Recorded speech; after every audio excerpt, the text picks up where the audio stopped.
Oui, Christian Drapier, je suis consultant chez Secafi. J'interviens sur des projets d'organisation, de restructuration, principalement pour le compte des CHSCT.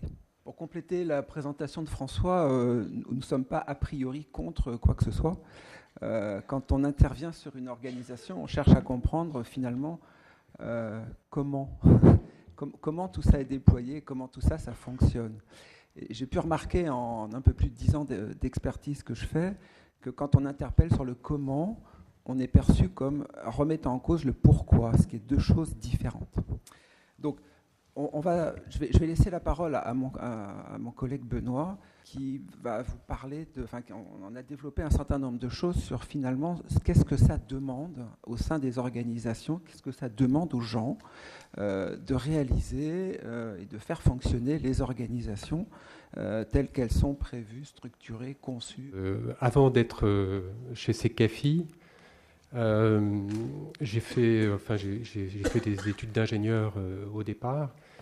Ensuite, j'ai fait un parcours chez Dassault, et puis ensuite j'ai fait du conseil chez Bossard notamment. J'ai fait beaucoup en fait d'excellence opérationnelle dans beaucoup d'entreprises. Et puis je suis un peu arrivé au bout et en me disant qu'il me manquait quelque chose, et donc j'ai repris une formation de sciences humaines.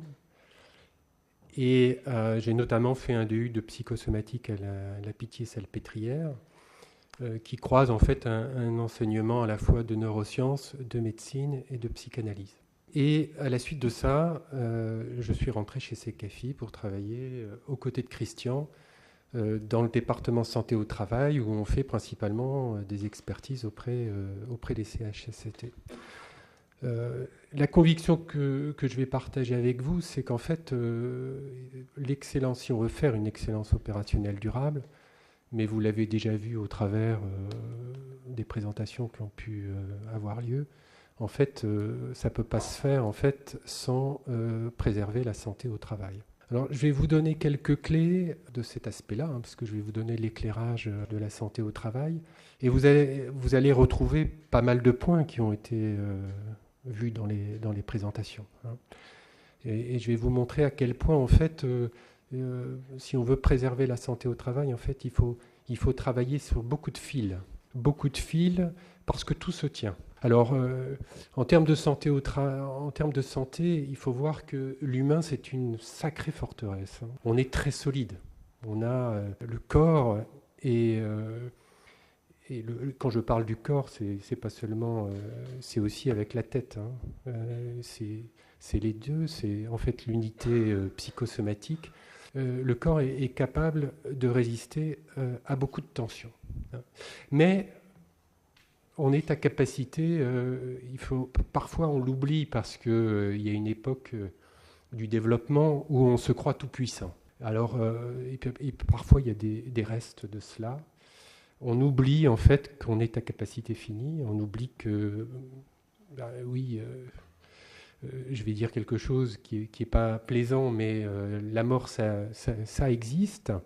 Parfois, le réel se rappelle à nous.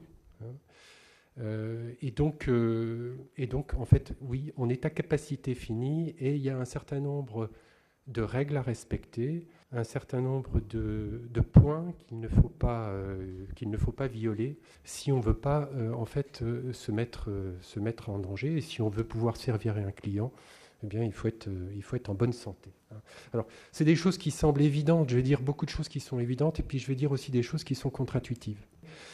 Je ne tire pas ça de moi. C'est un modèle qui vient de l'ANACT, de l'Agence nationale pour l'amélioration des conditions de travail. Ce que je vais dire aussi, ça s'appuie sur il y a 50 ans de recherche en sciences humaines qui malheureusement ne sont pas enseignées dans les écoles de management. Ça le devrait. Et je m'appuie notamment sur des scientifiques, des chercheurs qui travaillent très en lien avec les entreprises. Ce n'est pas du travail hors sol. Et je vais vous expliquer d'ailleurs pourquoi ce n'est pas du travail hors sol. Comme des chercheurs comme Yves Clos, comme Christophe Dejour, ou comme François Danielou, et il y en a d'autres, j'en oublie, qui font un travail remarquable. Alors en fait, dans le domaine du travail, il y a 4 grands pôles de tension, de sources de tension, qui sont à la fois aussi des pôles qui peuvent faire l'objet de besoins de régulation. Il y a le changement au travail, c'est assez bateau, on parle beaucoup de conduite du changement. Ici, vous avez parlé de transformation, hein, par exemple à l'aéroport. Donc, bon, on dit qu'il faut communiquer, etc. Tout ça, c'est très connu. Ce qu'on sait moins, c'est qu'en fait, s'il y a toute une partie de nous-mêmes qui est capable de se représenter les choses, d'élaborer des représentations, d'imaginer, de prévoir, il y a toute une partie de nous-mêmes qui apprend par expérience. Donc c'est au contact du vécu que, il y a un certain nombre de règles qui vont s'intégrer profondément dans notre corps. Alors, j'ai l'habitude de prendre l'exemple de la conduite. Si vous apprenez à conduire, au début, vous allez avoir une représentation intellectuelle de ce que c'est que la conduite. Savoir que, par exemple, pour accélérer, il faut appuyer sur la pédale et que s'il faut changer de vitesse, il faut faire telle et telle opération les unes derrière les autres. Et puis, au bout d'un certain temps, ça va être complètement intégré au corps. Alors, qu'est-ce qui s'est passé d'un point de vue physiologique ? En fait, il y a eu tissage neuronal pendant toute cette période. Et ce tissage neuronal, il se fait à deux conditions. Si, on est motivé, donc la motivation est une condition nécessaire, mais je vous rappelle au passage qu'elle n'est pas suffisante. Tout n'est pas une histoire de volonté. Et quand on est dans la toute-puissance, ça peut être très dangereux. Et puis, il faut bien dormir, parce qu'en fait, le tissage neuronal, il se fait dans les phases de sommeil, principalement dans les phases de sommeil profond. Alors, pour une tâche simple, c'est un réseau de neurones, ça prend 3 mois. Sur des choses plus complexes, quand ça met en jeu le langage, les relations avec autrui, quand ça met en jeu en fait le social, eh bien, ça peut prendre beaucoup plus de temps. Sur le plan des relations sociales, je pense même que ça peut prendre toute une vie. Si je reprends l'exemple de la conduite, je vous ai dit 3 mois, remarquez que les assureurs, eux, ils pensent 2 ans. Ça, c'est pour vous dire tout simplement que la conduite du changement, c'est pas qu'une histoire de communication, c'est aussi, il y a un temps physiologique d'intégration et d'adaptation, et c'est important d'avoir toujours ça en tête. Il y a un autre point qui est important, c'est que en fait, cette intégration au corps, elle se passera d'autant mieux si la relation avec votre moniteur d'école, si je reprends l'exemple de la conduite, est respectueuse, c'est-à-dire que vous êtes dans une relation où les deux se reconnaissent et se respectent mutuellement. Parce que c'est comme ça qu'on apprend depuis des siècles et des siècles, ça se passe dans la relation à l'autre, et ça se passe quand on est tout petit. C'est dans la relation d'abord avec sa maman, et puis avec son entourage, ses frères, ses sœurs, les personnes qui marquent. Et donc, la relation, en fait, elle est clé dans la transformation. Si je fais des liens avec ce qui a été dit par Bénédicte Hilloy, c'est clair que ce qui a été fait dans les premiers temps, c'est justement l'instauration d'une relation où on se reconnaît. Alors, il y a un deuxième pôle qui est important, c'est les contraintes dans le domaine du travail. C'est en fait le travail au poste. Tout un chacun, on a une mission à remplir. Pour faire cette mission, on reçoit une formation. Et puis, on a aussi des outils. Alors, quand je parle d'outils au sens large. C'est des méthodologies, ça peut être des outils informatiques, et puis ça peut être des méthodologies, des règles qu'on applique à plusieurs. Par rapport à la situation que j'ai à traiter, quand l'outil ne convient pas, ou si la formation que j'ai reçue ne me permet pas d'utiliser l'outil dans tout ce qu'il me permet de faire, on va être dans ce qu'on appelle, nous, dans notre jargon, le travail empêché. C'est un travail qui n'est pas fluide, c'est un travail qui est freiné. Donc là, ça fait lien avec l'expérience opérationnelle, ça fait lien avec le vécu du client. On parlait de silos. La fluidité, la recherche de fluidité, en fait, elle est là. Elle se joue justement dans cette recherche, en fait, d'avoir des outils qui permettent de répondre à la réalité. Alors, un point important, et ça a été dit dans toutes les présentations, hein, une des difficultés, c'est d'accéder à la réalité.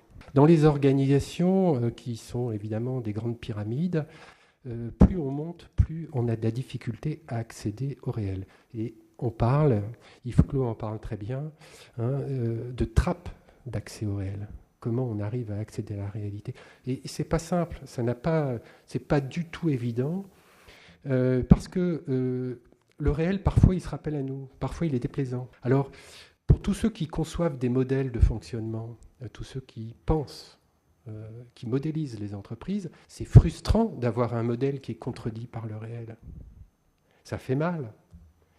Et c'est déplaisant quand quelqu'un qui est au contact de la réalité rappelle à celui qui a pensé le modèle que ça ne marche pas tout à fait comme prévu. C'est pas tout à fait comme... Il y a en fait un écart entre le réel et le modèle. Le piège, c'est que les modèles nous permettent de comprendre la réalité. Donc ça, c'est très bien. Mais il ne faut jamais perdre de vue, c'est le problème toujours de la toute-puissance, il ne faut jamais perdre de vue qu'en fait, un modèle il reste imparfait. Et si on voulait d'ailleurs un modèle représentant la réalité, il serait tellement complexe qu'il ne serait pas manipulable. Donc c'est normal d'avoir un modèle qui n'est pas représentatif de tous les détails. Toute la question, c'est est-ce qu'on accepte quand même de voir le réel avec un modèle qui n'est pas parfait? Et qu'est-ce qu'on fait de ces écarts? Qu'est-ce qu'on en fait de ces écarts? Ça rebondit sur ce que disait Bénédicte Tilloy. Hein. C'est est-ce qu'il est possible de parler de ce qui ne fait pas forcément plaisir? Encore une fois, ce n'est pas évident. Hein. C'est des choses, on ne peut pas du jour au lendemain faire un groupe de parole et puis laver son linge sale en famille. Ça ne fonctionne pas. Hein. Il y a des règles à respecter. Il y a un troisième pôle qui est important, c'est la valeur qu'on accorde à son travail. En fait, c'est les critères de qualité au travail. Tout un chacun, on a une idée très précise de ce que c'est que son travail bien fait. Et quand on fait le bilan le soir, eh bien, on est au-dessus de la barre qu'on s'est fixée dans la tête ou en dessous de la barre qu'on s'est fixée dans la tête. Hein. Alors, ce qu'il faut savoir, c'est qu'on a tous un point de vue différent, évidemment. C'est-à-dire que les critères de qualité que j'ai moi au travail ne sont pas les mêmes que les critères de qualité que mon collègue Christian a au travail. Donc, évidemment, ce qui est derrière tout ça, c'est la question du débat. Est-il possible qu'on débatte ensemble sur nos critères de qualité au travail? Et c'est par ce débat, donc toute la question, c'est de donner la possibilité de débattre, parce que ça s'apprend le débat. Hein. Débattre, c'est pas convaincre l'autre à ses idées. Débattre, c'est d'abord écouter ce que dit l'autre. C'est être capable d'entendre les différences. C'est aussi comprendre que pour faire quelque chose ensemble, on n'a pas forcément besoin d'être d'accord sur tout. Parce que si on commence à vouloir être d'accord sur tout pour faire quelque chose ensemble, alors là, on commence à passer dans ce qu'on appelle le totalitaire. Relations et comportement. Alors ça, c'est le quatrième pôle, c'est la question du collectif. Tout un chacun, pour faire mon travail, je dépends d'autres. Et il y a des personnes qui dépendent de mon travail. Donc en fait, on est dans une interdépendance les uns avec les autres. Alors, c'est un moyen de régulation extraordinaire, hein, parce que quand on est face à des difficultés, on peut, en s'entraidant, en se soutenant, on peut faire face à ces difficultés. Ça peut être aussi un lieu de conflit. Nous, ce qu'on constate, c'est que quand il y a des conflits au niveau du collectif, c'est à 99,9% parce qu'il y a un excès de tension dans les trois domaines, dans les trois pôles que j'ai décrits tout à l'instant. Tout simplement, on est humain. Donc quand il y a trop de contraintes, quand on subit trop de contraintes, eh bien, ça finit par rejaillir sur les relations qu'on a ensemble, sur les relations qu'on a les uns avec les autres. Donc ça arrive qu'il y ait des personnes qui tirent du plaisir des conflits qu'elles génèrent, mais c'est des cas pathologiques qui sont rares. Hein. C'est le constat que je peux faire au travers de ma clinique, et mes collègues partagent exactement la même chose. Les tensions, en fait, comme je vous disais, le corps, il a beaucoup de défense. Et c'est une bonne forteresse. Le problème, c'est que on est quand même à capacité finie, et donc il y a un phénomène cumulatif, c'est-à-dire que ces tensions, si on y est exposé trop longtemps, alors c'est soit des cortèges de tensions excessives, soit des petites tensions sur des longues périodes, eh bien, ça finit en fait par créer des problèmes. Ça finit par en fait attaquer le corps. Hein.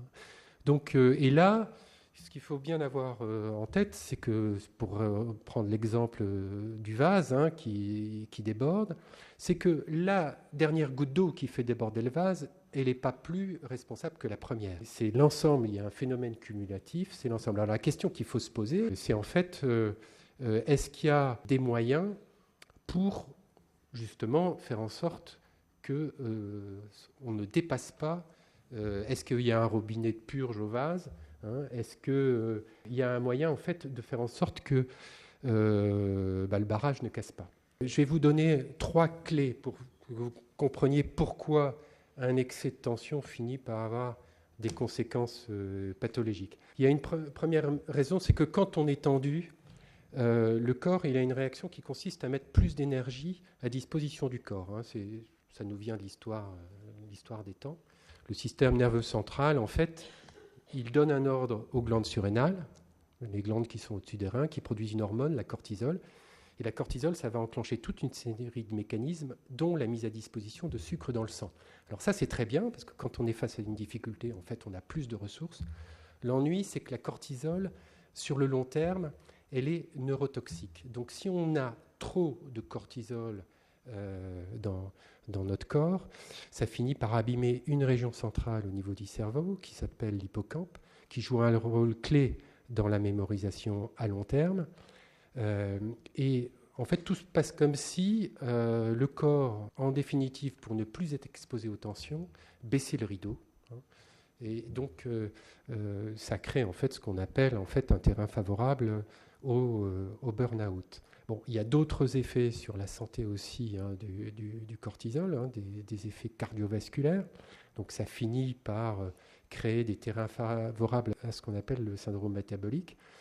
Enfin, il y a d'autres effets des tensions, c'est que quand on est tendu, on va tendre des muscles plus que d'autres. Les lieux diffèrent d'un individu à l'autre, ça dépend des défenses qu'on met en place quand on est enfant. Certains, ça va être les cervicales, d'autres, ça va être le bas du dos, d'autres, ça va être les muscles internes du ventre. Et donc, chaque fois qu'on est face à une difficulté, en fait, ça se passe comme on respire, on n'y pense même pas, on tend ces muscles. Alors, un muscle trop tendu, ça déforme le squelette, au même type que les troubles musculo-squelettiques. Et un muscle qui est tendu, c'est un muscle dans lequel la circulation n'est pas bonne, l'évacuation des toxines n'est pas bonne, donc ça crée un terrain favorable à l'émergence de pathologies. Dernier point, c'est qu'à force d'être face à des tensions, en fait, le système immunitaire finit par s'abîmer, et donc ça nous rend plus susceptibles, évidemment, de subir des pathologies. Alors, pour réguler, pour faire en sorte que, justement, le niveau d'eau dans le vase ne déborde pas, il y a un ensemble de leviers. Et cet ensemble de leviers, on ne peut pas faire son picking dedans. On ne peut pas dire « je prends ça, je prends ça et je prends ça ». Non. Cet ensemble de leviers, il se tient les uns les autres. Et le soutien social professionnel, tout comme le système de veille et d'alerte, en fait, il est au service de la latitude décisionnelle et de la charge mentale. Je peux évidemment, là, dans la présentation, je ne peux pas passer en revue chacun de ces éléments-là, mais il faut voir ça comme, en fait, un tissu. Si vous voulez avoir un bon filet de sécurité par rapport à la prévention de la santé, il faut que ça soit bien maillé. L'avantage d'un tissu par rapport à un mur de briques, c'est que c'est entrelacé. Et donc, il y a à la fois une souplesse et à la fois ça tient, ça maintient. Donc, en fait, tous les éléments que j'ai listés dans le slide d'avant sont des éléments qui permettent de constituer un bon tissu, un bon filet de sécurité. Voilà. Merci beaucoup Benoît pour cette présentation très riche.